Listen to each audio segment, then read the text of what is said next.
જય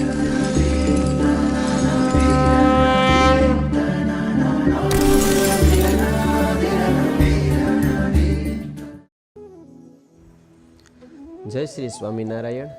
વહાલા ભક્તો, ભગવાન શ્રી સ્વામિનારાયણના નંદ સંતોના જીવન ચરિત્ર, પરમહંસ ગાથા, ભાગ પહેલો.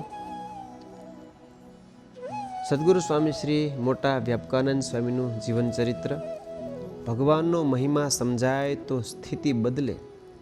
એકવાર ગઢપુરમાં એક હરિભક્તે વ્યાપકાનંદ સ્વામીને પૂછ્યું, સ્વામી, તમારી મોટપ કેવી સમજવી?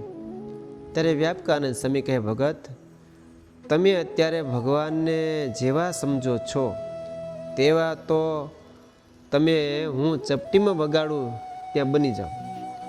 તમે ભગવાનને અનંત બ્રહ્માંડના કરતા હરતા માનો તો અંતર્યામી, સર્વજ્ઞ, સર્વવ્યાપી જાણો એવા તો મહાપુરુષ છે.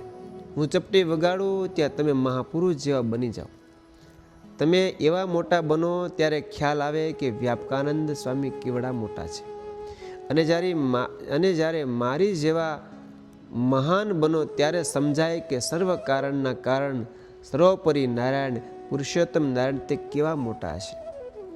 શ્રી હરિ વચનામૃત ગઢડા મધ્યનું 67મું છે. એમાં કહે છે, ભગવાનનો ભક્ત હોય તેણે જેવા ભગવાનને જાણ્યા હોય, ભગવાન આટલી સામર્થ્ય યુક્ત છે, આટલી શોભાયુક્ત છે, આવા સુખ સ્વરૂપ છે, એવી રીતે એ ભક્તે જેટલો ભગવાનનો મહિમા જાણ્યો છે અને જેવા પ્રતાપે યુક્ત ભગવાનને જાણ્યા છે, તે ભક્ત જ્યારે દેહ મૂકીને ભગવાનના ધામમાં જાય છે ત્યારે રૂપ અને સામર્થ્ય તે એ ભક્તની પણ તેવી જ થાય છે.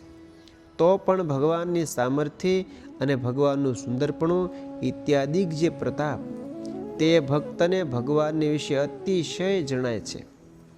સર્વોપરી જાનત હરિકુ જેતા, સર્વોપરી હોય જાવત તેતા, ભગવાન તાકુહી જીસ રીતા, જાનત જન હોત તીસ રીતા. યાદૃશી ભાવના તાદૃશી સિદ્ધિર ભવતી, એમ કહે છે. એ પ્રમાણે હરિચરિત્રામૃત સાગરમાં ભગવાન શ્રી કહે છે કે જે ભગવાનને જેવા જાણે છે તેવો તે ભક્ત પોતે થઈ જાય છે. ભગવાન શ્રી કૃષ્ણ પરમાત્માએ પણ ગીતામાં એ જ વાત બતાવી છે. જે ભગવાનને સર્વોપરી જાણે તો તે ભક્ત પણ પોતે સર્વોપરી બની જાય છે. ભગવાનનો મહિમા સમજાણો તેનું માપ શું?